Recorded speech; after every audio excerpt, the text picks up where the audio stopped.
So we're going to talk about error today, and this kind of stemmed from a conversation that me and Nina were having, and we were talking about, well, what does error look like? Well, what's it look like in physics? What does it look like in chemistry? What does it look like in biology? How is it different? So we figured we'd start off with an activity, and I'm going to have you guys do something that I do in my classroom, and it's really one of the main sources of error that I talk about. And the activity that we're going to do today is something that both Diane and Chris complete, and then I also do in my classroom. And I'm going to split you guys into pairs randomly. So this is something that I'll do every once in a while. I'm going to have you guys line up from the tallest person to the shortest person. So tallest person over here, straight line across the room to the shortest person.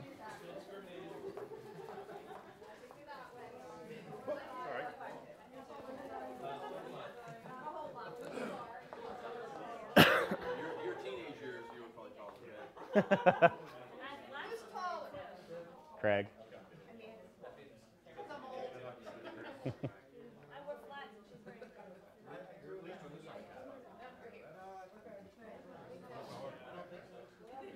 One of the fun ways you can also do this too is if you have the kids do it without talking. That's always more difficult. So that's always kind of an interesting way to do this too. Pat and Dan, I think.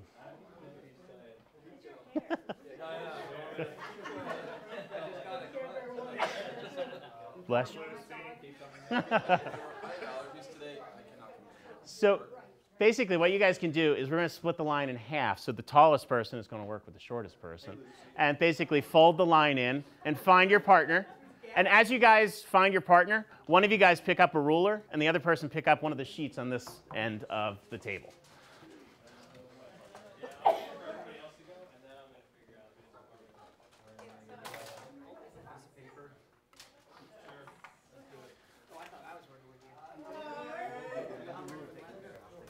Did we wind up with a group of three, or did it work? Perfect.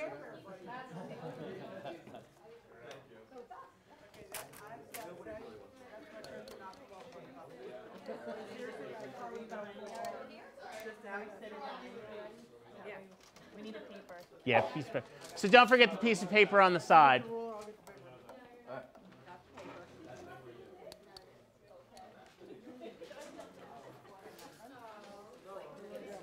So what you guys are going to do is you're going to determine your reaction time.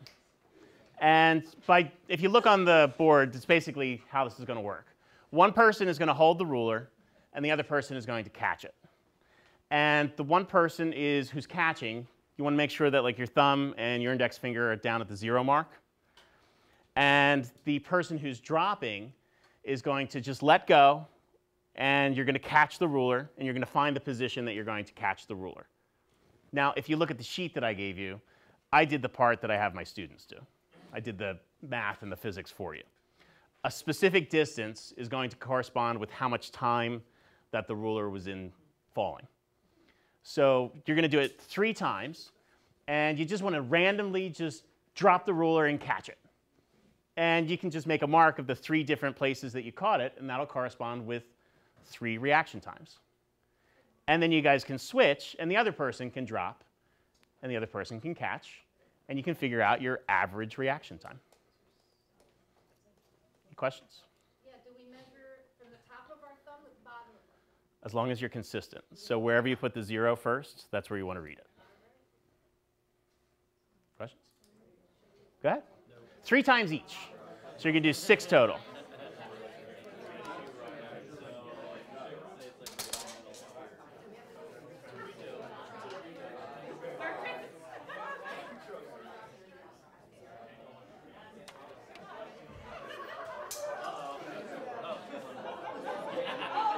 Not enough coffee. All right, what do you got? 20. 20. Just drop it. Just drop it.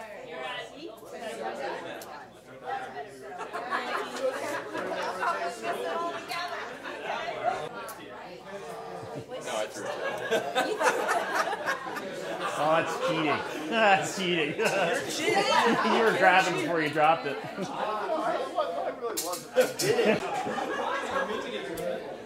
Your fingers are much much closer. There you go. Are you looking at? Well, better too. 13.7. After years All of right. doing this, Ready, I've kind of set. had some casualties. 3. Wait, I'm dropping it. You're dropping it. Yeah. I gotta line up my thumb, right? I can't tell where I'm supposed to be. No, because they're all 0 like this, right? You got to make sure when you're doing that. Okay. You got to make sure their fingers are in the middle of the bill.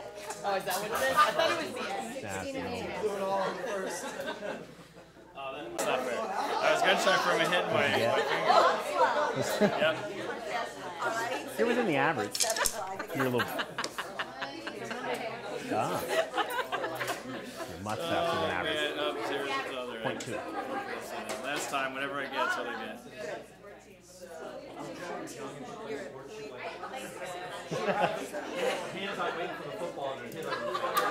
Was there anybody who wasn't able to catch the ruler? That's actually come up before. So I have had students who haven't been able to catch the ruler. You just augment, just use a meter stick.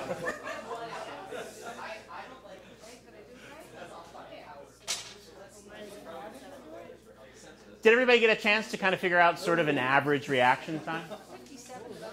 Let me show you guys how I use this then. Because I've actually done this lab already in my honors classes, and I'm going to do this lab this week with my 5.0 classes. So most of our experiments in physics, we're using 2 main tools, a meter stick and a stopwatch. And they're trying to measure the time that it takes to go from one place to the other. And if you take that reaction time into account, your times are never right. On average, human reaction time is about 0.2 seconds. You guys probably saw something around that. We're average. So there's a degree of uncertainty, plus or minus 0.2 seconds. And if the kids know exactly what their reaction time is, if they're a little faster or a little longer, they can take that into account when they're writing labs. So basically, this is an example, a picture of a lab that I would use, a car going forward, measure the time it takes to get to various positions. And I always ask them, well, how wrong is your answer? You're going to give me an answer. It's not right. So how much inherent error is in there? And they need to discuss that in their conclusion. And the one thing I always tell them is that you're talking about specific reasons. You're talking about the reaction time of you personally contributes to a specific error. So it's a specific reason, making sure that they don't use human error in their conclusion. Does the 0.2 error exist in both the starting and stopping of the watch? Conceivably, it's depending on how quickly you start. I mean, you may delay. So really, you do have it at the beginning and the end. So you really could be talking about 0.4 seconds of variance. That's why I'm asking, yeah. Isn't there a difference between catching a ruler and pressing a button and stop? The lab right before this one, she'll have them tell them, I'm letting go, or now, and they can catch it just by an auditory sense as opposed to a visual. So there's all sorts of different reaction times, and it's just kind of a good lead-in. So they're not exactly the same, but they would be similar. Questions? Nina, you wanted to talk about chemistry. We were going to talk about, our original discussion was about just error, and we were wondering whether it looked different in the different disciplines, because I wasn't quite sure how you would deal with it in physics. And so he came up with this. And we've talked before, chemistry people have all looked at error already, right? And talked about making kids in their lab reports identify in different steps of their experiment where they could have done something wrong. So if people wanted to talk about that, if there's anything, anybody else wanted to talk about error analysis in other types of labs? I mean, do you think that what Chris has given us is something that's applicable as a line of physics? Is it something we can think about in other disciplines? Is biology entirely different? Do you guys accept human error? No, and I think that's the gist of this is the calculation of error and what the lab may look like is different, I think, for the 3 disciplines. But the ultimate goal is to get the kids to really dive into almost step by step where something could have gone wrong. Because I know even with AP, you read it's guaranteed at least in half of the class to get well, I made some sort of human error. It's trying to get them to think about, like you and I were having that conversation not long ago about fruit flies, and having that conversation of specifically where did that error occur, and what ultimately it does to your data. So, you know, I think we all have that same discussion. I think some labs in bio lend itself better to error analysis than others, just by the nature of the subject, you know. But, you know, and to be honest, I think kids have a hard time figuring out error when there's no calculation involved. You know what I'm saying? Like, where something could have gone wrong, how your data could have got skewed if there's no, you know what I'm saying? I don't know if I'm numbers? no numbers. It's not quantitative. Correct. In other words, figuring out what action did they not do, or did they do when they shouldn't have, that created the human error. They added the blue liquid rather than the green liquid, that kind of thing. Or the blue fruit coloring as opposed to Right, green. yeah, yes. I think that when students do error, they do like these hypothetical, like this is what it could have gone. Well, did it? Like, it's not, Yeah, that's true what they too. get into. They just literally come up with these scenarios of, you know, the liquid could have splashed out. And I'm like, well, did it? And what was the effect of that? And that's where you can list all you want, but you better be able to explain what that error caused. And that's what I focus on, is what was the effect of that. And I think that's more important. And that's the evidence. Right. That you can list, and that's all, I think that on a rubric, like listing, anybody can list. List an error, they can make up errors all they want. But if they can understand what the error did, like did the data, whatever it was quantitative, what did that cause the numbers to go up, did that cause the numbers to go down? And I think that's what, in my perspective, more important, that they are analyzing how it changed or skewed the results, not so much that they can list errors. Key to that point is when the experiment that I use after this, I had the kids calculate the acceleration due to gravity. And they should come up with an accepted answer of 9.8. They get like 14.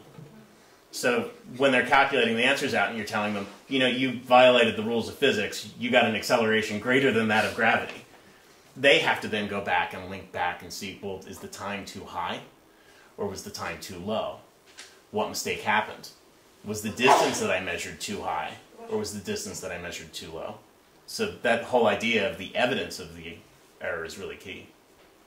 And going back and defending Brian's food coloring lab, and I think kind of an important question to ask at the beginning of all of this. His head just spun. No. No, I think it's really important. The reason why Brian is a bad teacher. And but the reason why Brian would use food coloring is, I'm imagining, or the reason, I'll put it on me, the reason I would do food coloring, or the reason I would artificially juice the point of the lab is because the reasons why I do labs change depending on what lab I do. So some labs, I'm not looking for a quantitative, explanation of I measured this at the beginning and measured this at the end, whereas the lab is more just kind of a qualitative demonstration of an idea. If it's a qualitative demonstration of an idea, then you don't need to really talk about error, it's whether something happened or it didn't. So like for the respiration lab, right, which is where he uses food coloring. And the idea here is that carbon dioxide produces, that an organism produces carbon dioxide and that turns the water yellow. There's no real explanation or question of error there. It's did the water turn yellow? Yes, then carbon dioxide must have been produced. If that's the point of the lab, if you're just trying to demonstrate that idea, then you did it independent of whether or not there was error with it. And there's no point in talking about error. But if you're doing something in physics or chemistry, and I think that this goes back to what Mary was saying, where it's harder to talk about error in biology, it's harder to talk about error in biology, whereas it is easier. It's because biology yields itself more to those qualitative labs, and chemistry and that don't really need a discussion of error as much, or a discussion of error isn't really as inherent. Whereas chemistry and physics, it's easier to talk about error in those labs. But if we talk about that, then I would make the distinction that what you just used as error, Shane, was more differences, because if you had 8 lab groups and they changed color, without food coloring, and they changed color, then not all of them, might be the same color when they're done.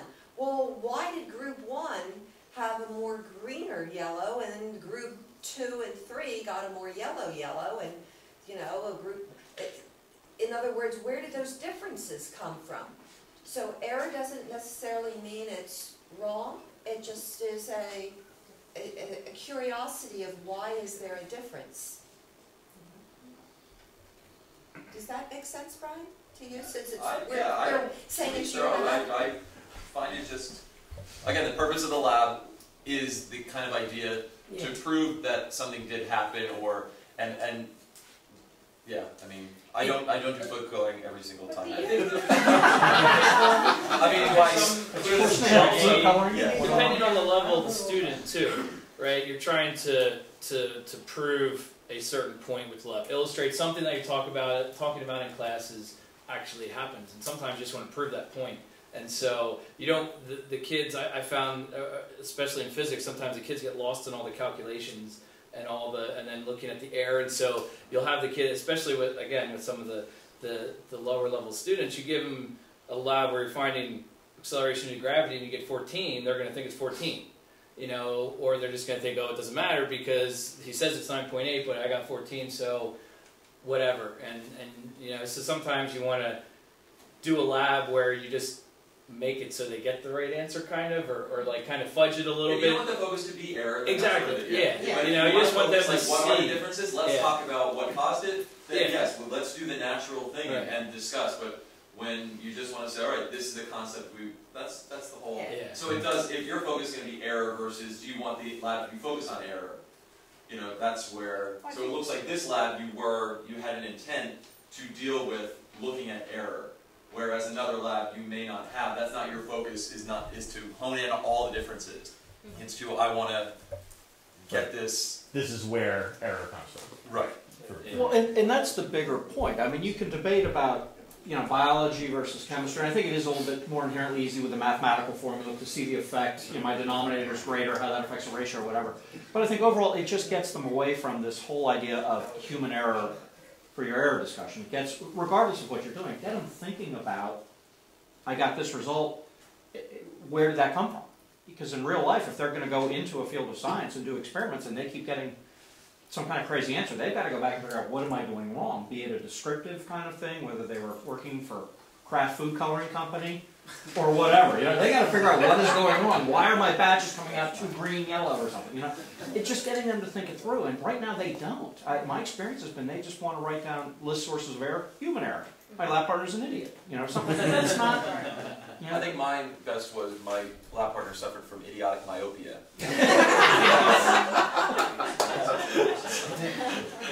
That was their response to error. Well, it's nice to make people out because everything, it's not nice that everything's a stinking kit, but the labs come as kits.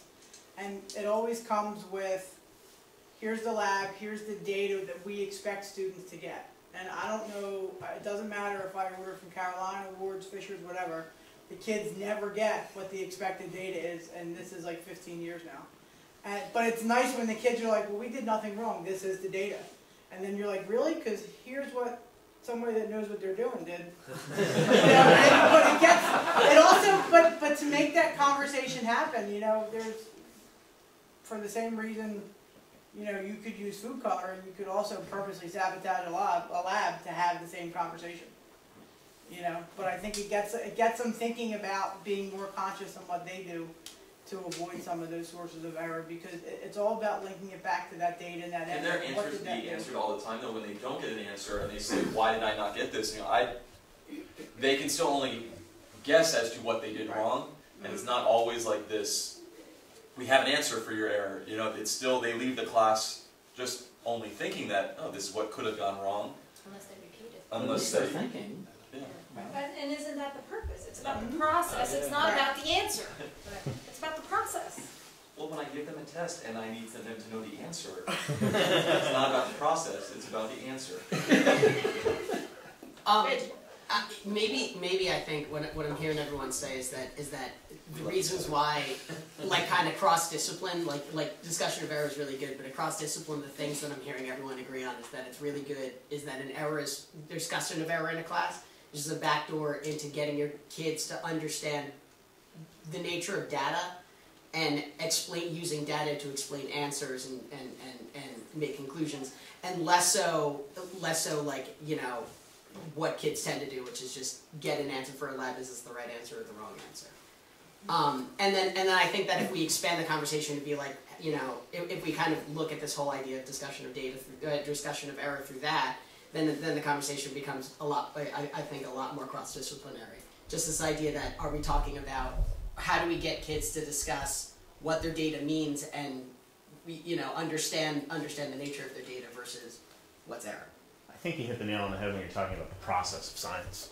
We're teaching them the process of science, as well as the content. The process of science is what we all do in our classroom, and we all have that in common. Craig has something to say too, but so after me, Craig's going to go.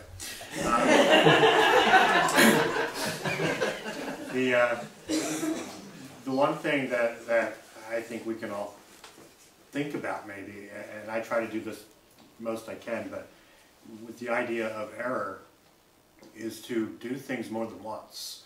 You know, so if there's an experiment and we, you know, the students identify there's a particular sources of error in there, then, you know, why can't they do that same experiment again? Or another experiment that deals with the same concept. You know, like for example, we do titrations in chemistry, but you know, I argue that you should always do at least 2, maybe 3 titrations. You know, in AP Chem we do 4 titrations, because you know, you do something once, yeah, we can say, oh yeah, these are all the places where I went wrong, but then do it another time. Do something similar in lab, where the kids can focus on the previous error and then refine their process and you know, have less error moving forward. So the idea of replication in lab is, I mean, that's what science is. They do something over and over and over again. We kind of have in education a one and done approach. Maybe we should rethink that. You know, just repeating concepts in lab can help that out a lot. Yeah. But Craig's turn. No, I was curious from the point of view of what the error analysis looks like for each of us. So what do we want the kids to do? In chemistry, it's in a lab report. Where does it show itself, and what is our expectation on, individually, on what that error analysis should look like? I know in the past, in having them put it in the conclusion, you get human error. You don't get a good thought process as to why something might have occurred. This year we change things, and we have, in the pre-lab, at least I'm doing it, where the kids have to look at each procedural step and think about what could go wrong in that step. So I'm just curious for you as teachers what that error discussion looks like for you. Where do you want that in your lab report? Where does it appear? Is it just a discussion in the class, or is it something that you want in a lab report? I don't know if that makes sense, but I want to know what it looks like for you when you judge what they're giving you. Well, Craig, I'm not sure if this is what you mean, but one of the places, since I'm teaching sophomores who are the honors bio and are going to go on to your higher level chems, one of the things that I want a discussion of them, once they recognize where the errors could be, why did it happen? Did you not read the lab properly? Did you not interpret it? Did you not highlight it, or did you not read it the night before and you're flying by the seat of your pants? So we look at it, what did they do that they could improve the process of carrying out the lab the next time they get a lab? And do they write that? Do they write about that? Do they write a paragraph on? In some cases we might do that. Other times it's just a general discussion, so they share back and forth.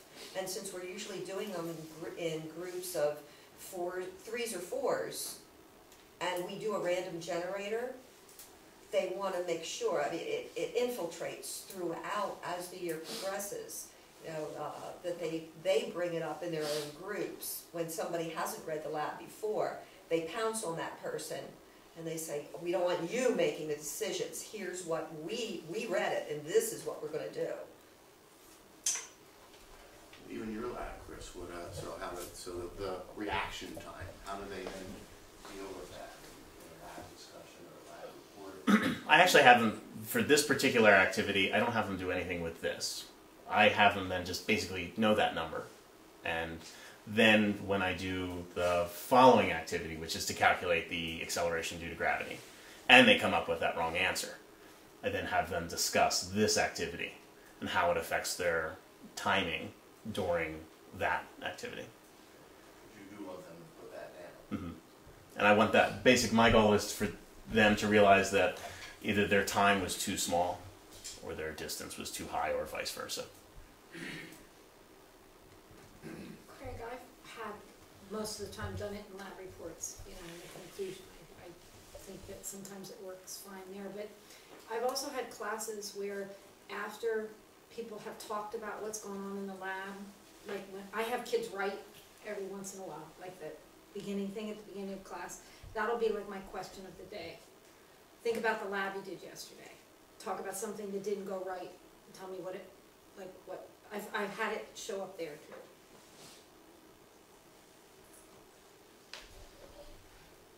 I've had kids include it in the data section, like separate from the conclusion, just because when you think about it, when you're teaching kids about evidence, that's the first spot they go to for the evidence. So it's kind of like, did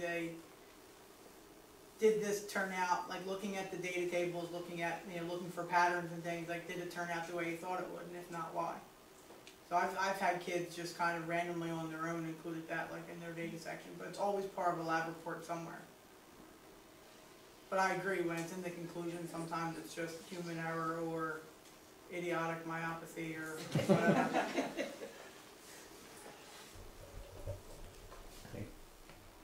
That's it. Yay, Brian. Thank you, Chris.